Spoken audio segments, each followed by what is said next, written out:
The words of the preacher, the son of David, king in Jerusalem. Vanity of vanities, says the preacher. Vanity of vanities. All is vanity. What does man gain by all the toil at which he toils under the sun? A generation goes, and a generation comes, but the earth remains forever. The sun rises and the sun goes down, and hastens to the place where it rises. The wind blows to the south and goes around to the north. Around and around goes the wind, and on its circuits the wind returns. All streams run to the sea, but the sea is not full. To the place where the streams flow, there they flow again. All things are full of weariness, a man cannot utter it. The eye is not satisfied with seeing, nor the ear filled with hearing. What has been is what will be, and what has been done is what will be done, and there is nothing new under the sun. Is there a thing of which it is said, "See, this is new"? It has been already in the ages before us. There is no remembrance of former things, nor will there be any remembrance of later things yet to be among those who come after. I, the preacher, have been king over Israel and Jerusalem, and I applied my heart to seek and to search out by wisdom all that is done under heaven. It is an unhappy business that God has given to the children of man to be busy with. I have seen everything that is done under the sun, and behold, all is vanity and a striving after wind. What is crooked cannot be made straight, and what is lacking cannot be counted. I said in my heart, I have acquired great wisdom, surpassing all who were over Jerusalem before me, and my heart has had great experience of wisdom and knowledge. And I applied my heart to know wisdom, and to know madness and folly. I perceived that this also is but a striving after wind. For in much wisdom is much vexation, and he who increases knowledge increases sorrow. I said in my heart, Come now, I will test you with pleasure. Enjoy yourself. But behold, this also was vanity. I said of laughter, It is mad, and of pleasure, what use is it? I searched with my heart how to cheer my body with wine, my heart still guiding me with wisdom, and how to lay hold on folly, till I might see what was good for the children of man to do under heaven during the few days of their life. I made great works. I built houses and planted vineyards for myself. I made myself gardens and parks, and planted in them all kinds of fruit trees. I made myself pools from which to water the forest of growing trees.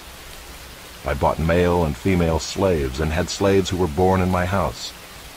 I had also great possessions of herds and flocks, more than any who had been before me in Jerusalem. I also gathered for myself silver and gold, and the treasure of kings and provinces. I got singers, both men and women, and many concubines, the delight of the sons of man. So I became great and surpassed all who were before me in Jerusalem. Also my wisdom remained with me, and whatever my eyes desired, I did not keep from them. I kept my heart from no pleasure, for my heart found pleasure in all my toil, and this was my reward for all my toil. Then I considered all that my hands had done and the toil I had expended in doing it, and behold, all was vanity and a striving after wind, and there was nothing to be gained under the sun. So I turned to consider wisdom and madness and folly. For what can the man do who comes after the king? Only what has already been done. Then I saw that there is more gain in wisdom than in folly, as there is more gain in light than in darkness. The wise person has his eyes in his head, but the fool walks in darkness.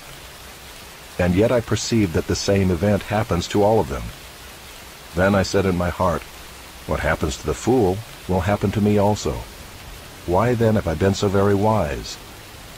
And I said in my heart that this also is vanity. For of the wise as of the fool there is no enduring remembrance, seeing that in the days to come all will have been long forgotten. How the wise dies just like the fool. So I hated life, because what is done under the sun was grievous to me, for all is vanity and a striving after wind.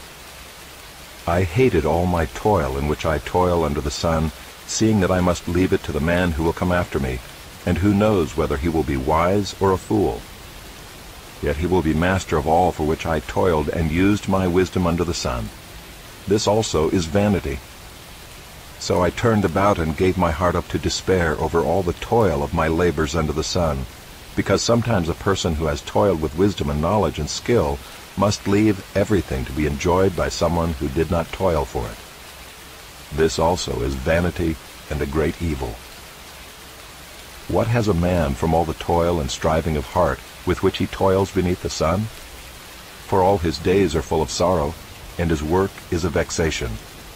Even in the night his heart does not rest. This also is vanity. There is nothing better for a person than that he should eat and drink and find enjoyment in his toil. This also, I saw, is from the hand of God, for apart from him who can eat or who can have enjoyment? For to the one who pleases him God has given wisdom and knowledge and joy, but to the sinner he has given the business of gathering and collecting, only to give to one who pleases God. This also is vanity and a striving after wind. For everything there is a season, and a time for every matter under heaven, a time to be born and a time to die, a time to plant and a time to pluck up what is planted, a time to kill and a time to heal, a time to break down and a time to build up, a time to weep and a time to laugh, a time to mourn and a time to dance, a time to cast away stones and a time to gather stones together, a time to embrace and a time to refrain from embracing, a time to seek and a time to lose, a time to keep and a time to cast away, a time to tear and a time to sow, a time to keep silence and a time to speak, a time to love and a time to hate, a time for war and a time for peace. What gain has the worker from his toil? I have seen the business that God has given to the children of man to be busy with. He has made everything beautiful in its time. Also he has put eternity into man's heart, yet so that he cannot find out what God has done from the beginning to the end. I perceive that there is nothing better for them than to be joyful and to do good as long as they live. Also that everyone should eat and drink and take pleasure in all his toil. This is God's gift to man. I perceive that whatever God does endures forever. Nothing can be added to it, nor anything taken from it. God has done it, so that people fear before him. That which is already has been. That which is to be already has been. And God seeks what has been driven away.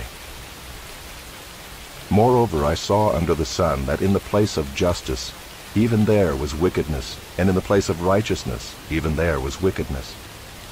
I said in my heart, God will judge the righteous and the wicked, for there is a time for every matter and for every work. I said in my heart with regard to the children of man that God is testing them, that they may see that they themselves are but beasts. For what happens to the children of man and what happens to the beasts is the same. As one dies, so dies the other. They all have the same breath, and man has no advantage over the beasts, for all is vanity. All go to one place. All are from the dust, and to dust all return. Who knows whether the spirit of man goes upward and the spirit of the beast goes down into the earth? So I saw that there is nothing better than that a man should rejoice in his work, for that is his lot. Who can bring him to see what will be after him? Again I saw all the oppressions that are done under the sun, and behold the tears of the oppressed, and they had no one to comfort them. On the side of their oppressors there was power, and there was no one to comfort them. And I thought the dead who are already dead more fortunate than the living who are still alive. But better than both is he who has not yet been, and has not seen the evil deeds that are done under the sun. Then I saw that all toil and all skill in work come from a man's envy of his neighbor. This also is vanity and a striving after wind.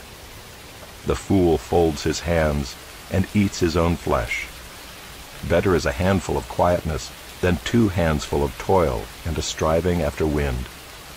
Again I saw vanity under the sun.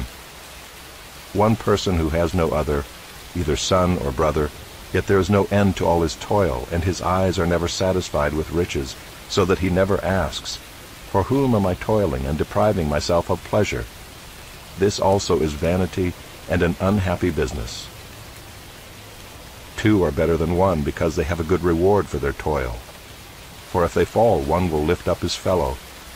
But woe to him who is alone when he falls and has not another to lift him up. Again, if 2 lie together, they keep warm. But how can one keep warm alone? And though a man might prevail against one who is alone, 2 will withstand him. A threefold cord is not quickly broken. Better was a poor and wise youth than an old and foolish king who no longer knew how to take advice. For he went from prison to the throne, though in his own kingdom he had been born poor. I saw all the living who move about under the sun, along with that youth who was to stand in the king's place. There was no end of all the people, all of whom he led. Yet those who come later will not rejoice in him. Surely this also is vanity and a striving after wind. Guard your steps when you go to the house of God. To draw near to listen is better than to offer the sacrifice of fools, for they do not know that they are doing evil. Be not rash with your mouth, nor let your heart be hasty to utter a word before God. For God is in heaven, and you are on earth. Therefore let your words be few. For a dream comes with much business, and a fool's voice with many words. When you vow a vow to God, do not delay paying it, for he has no pleasure in fools. Pay what you vow. It is better that you should not vow than that you should vow and not pay. Let not your mouth lead you into sin, and do not say before the messenger that it was a mistake.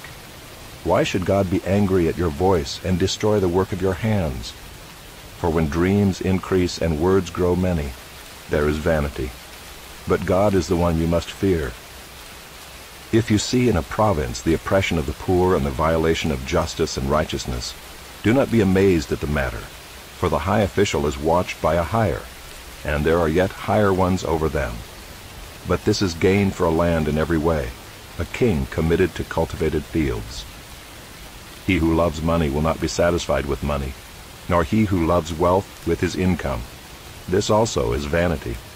When goods increase, they increase who eat them, and what advantage has their owner but to see them with his eyes?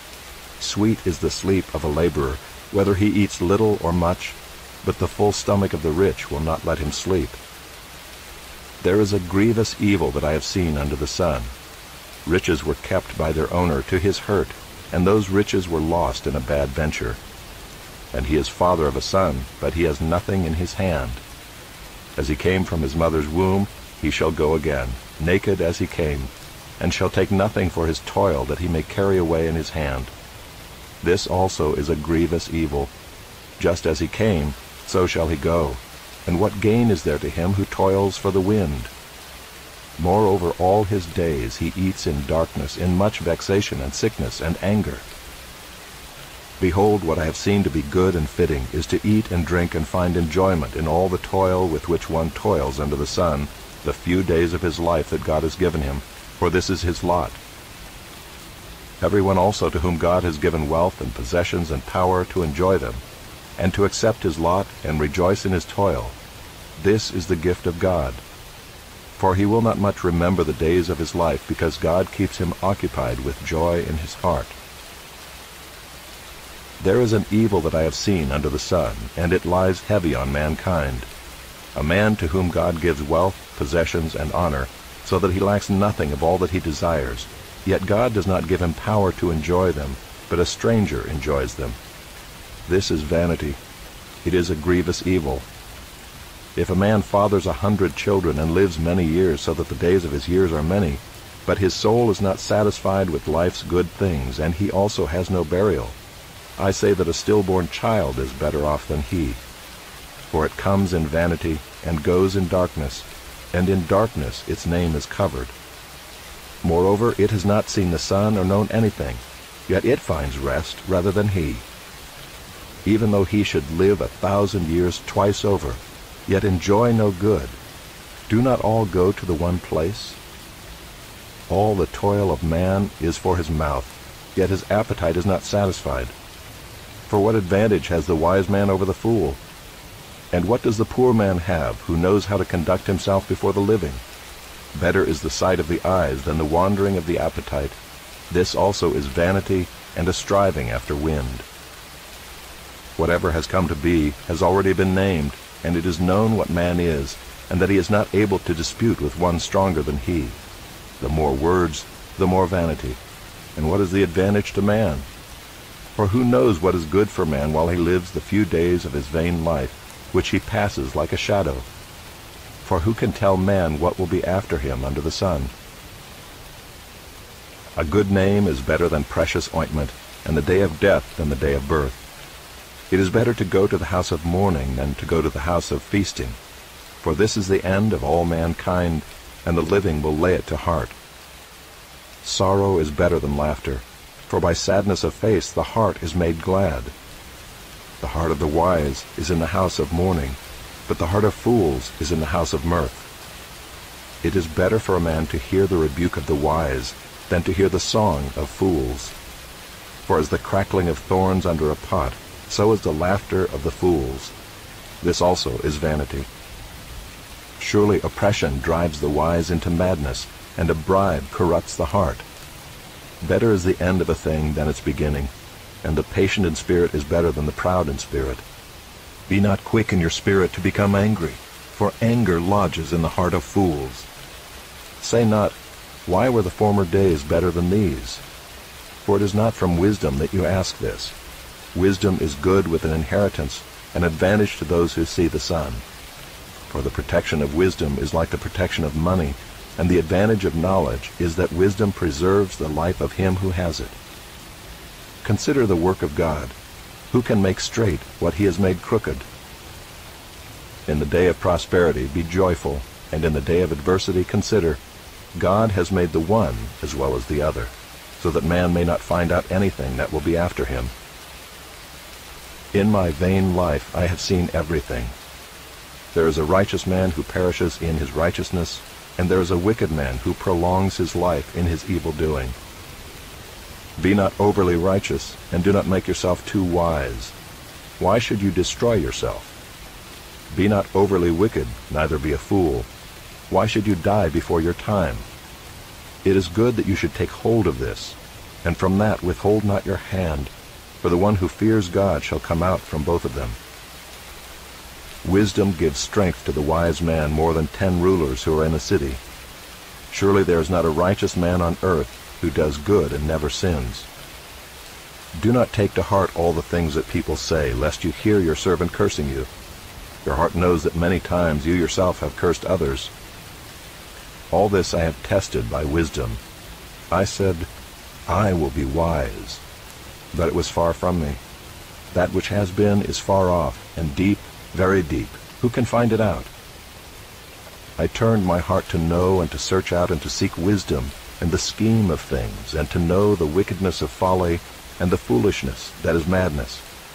And I find something more bitter than death, the woman whose heart is snares and nets, and whose hands are fetters. He who pleases God escapes her, but the sinner is taken by her. Behold, this is what I found, says the preacher, while adding one thing to another to find the scheme of things, which my soul has sought repeatedly, but I have not found. One man among 1,000 I found, but a woman among all these I have not found. See, this alone I found, that God made man upright, but they have sought out many schemes. Who is like the wise, and who knows the interpretation of a thing? A man's wisdom makes his face shine, and the hardness of his face is changed.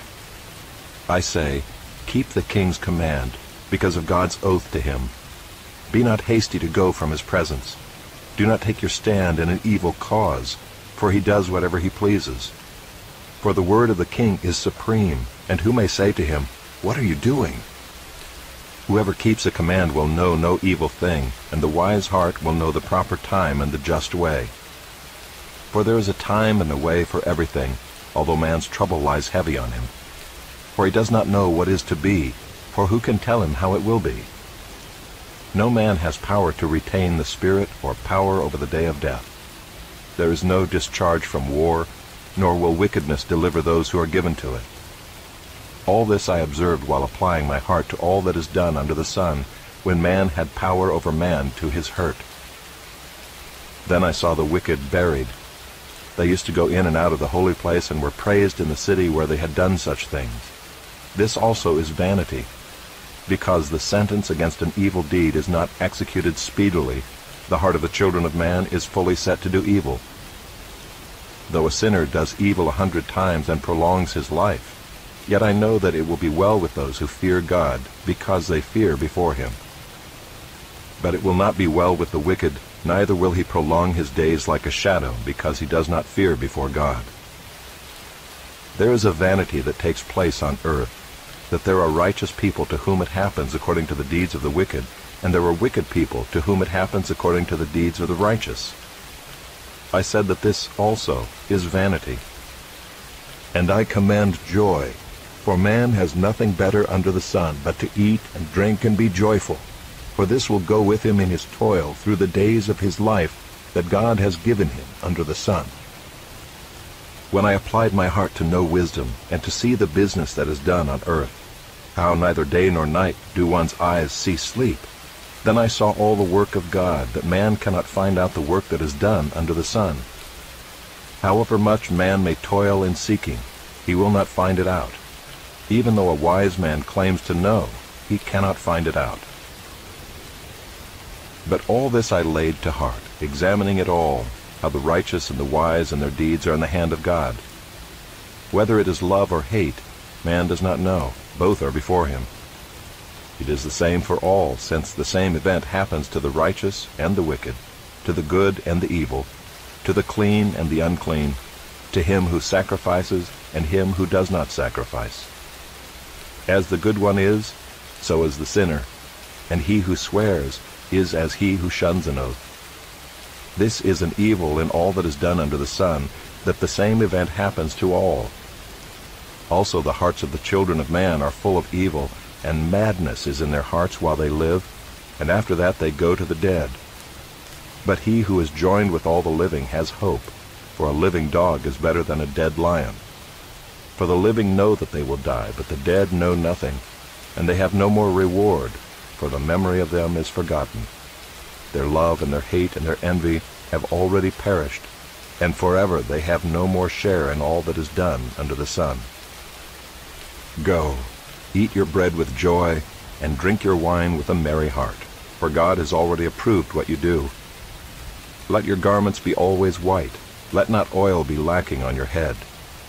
Enjoy life with the wife whom you love, all the days of your vain life that he has given you under the sun, because that is your portion in life, and in your toil at which you toil under the sun.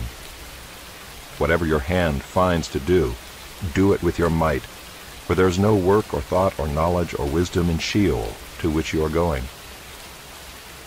Again I saw that under the sun the race is not to the swift, nor the battle to the strong, nor bread to the wise, nor riches to the intelligent, nor favor to those with knowledge. But time and chance happen to them all. For man does not know his time. Like fish that are taken in an evil net, and like birds that are caught in a snare, so the children of man are snared at an evil time when it suddenly falls upon them. I have also seen this example of wisdom under the sun, and it seemed great to me.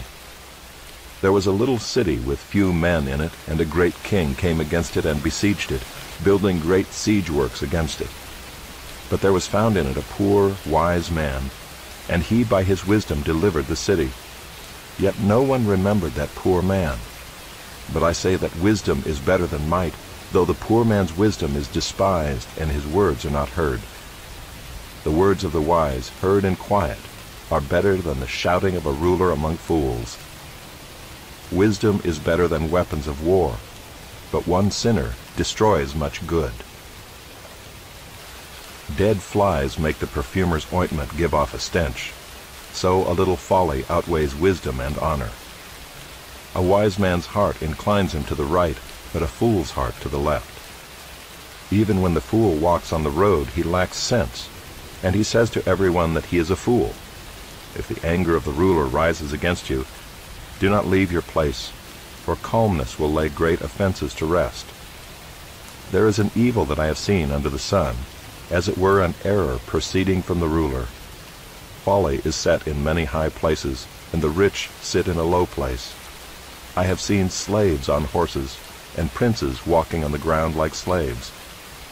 He who digs a pit will fall into it, and a serpent will bite him who breaks through a wall. He who quarries stones is hurt by them, and he who splits logs is endangered by them. If the iron is blunt, and one does not sharpen the edge, he must use more strength, but wisdom helps one to succeed. If the serpent bites before it is charmed, there is no advantage to the charmer. The words of a wise man's mouth win him favor, but the lips of a fool consume him. The beginning of the words of his mouth is foolishness, and the end of his talk is evil madness. A fool multiplies words, though no man knows what is to be, and who can tell him what will be after him? The toil of a fool wearies him, for he does not know the way to the city. Woe to you, O land, when your king is a child, and your princes feast in the morning. Happy are you, O land, when your king is the son of the nobility, and your princes feast at the proper time, for strength and not for drunkenness. Through sloth the roof sinks in, and through indolence the house leaks. Bread is made for laughter, and wine gladdens life, and money answers everything. Even in your thoughts do not curse the king, nor in your bedroom curse the rich, for a bird of the air will carry your voice, or some winged creature tell the matter. Cast your bread upon the waters, for you will find it after many days. Give a portion to 7 or even to 8, for you know not what disaster may happen on earth. If the clouds are full of rain, they empty themselves on the earth, and if a tree falls to the south or to the north, in the place where the tree falls, there it will lie. He who observes the wind will not sow, and he who regards the clouds will not reap. As you do not know the way the Spirit comes to the bones in the womb of a woman with child, so you do not know the work of God who makes everything. In the morning sow your seed, and at evening withhold not your hand, for you do not know which will prosper, this or that, or whether both alike will be good. Light is sweet, and it is pleasant for the eyes to see the sun.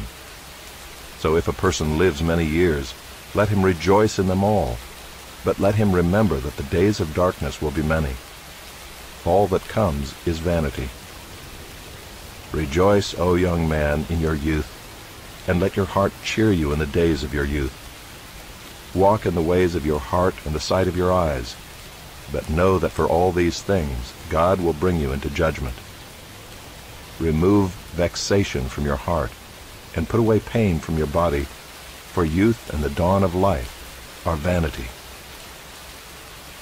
Remember also your Creator in the days of your youth, before the evil days come and the years draw near, of which you will say, I have no pleasure in them, before the sun and the light and the moon and the stars are darkened, and the clouds return after the rain, in the day when the keepers of the house tremble, and the strong men are bent, and the grinders cease because they are few, and those who look through the windows are dimmed, and the doors on the street are shut, when the sound of the grinding is low, and one rises up at the sound of a bird, and all the daughters of song are brought low. They are afraid also of what is high, and terrors are in the way. The almond tree blossoms, the grasshopper drags itself along, and desire fails, because man is going to his eternal home, and the mourners go about the streets. Before the silver cord is snapped, or the golden bowl is broken, or the pitcher is shattered at the fountain, or the wheel broken at the cistern, and the dust returns to the earth as it was, and the spirit returns to God who gave it. Vanity of vanities, says the preacher. All is vanity. Besides being wise, the preacher also taught the people knowledge, weighing and studying and arranging many proverbs with great care. The preacher sought to find words of delight, and uprightly he wrote words of truth. The words of the wise are like goads, and like nails firmly fixed are the collected sayings. They are given by one shepherd. My son, beware of anything beyond these. Of making many books there is no end, and much study is a weariness of the flesh. The end of the matter, all has been heard. Fear God, and keep his commandments, for this is the whole duty of man. For God will bring every deed into judgment, with every secret thing, whether good or evil.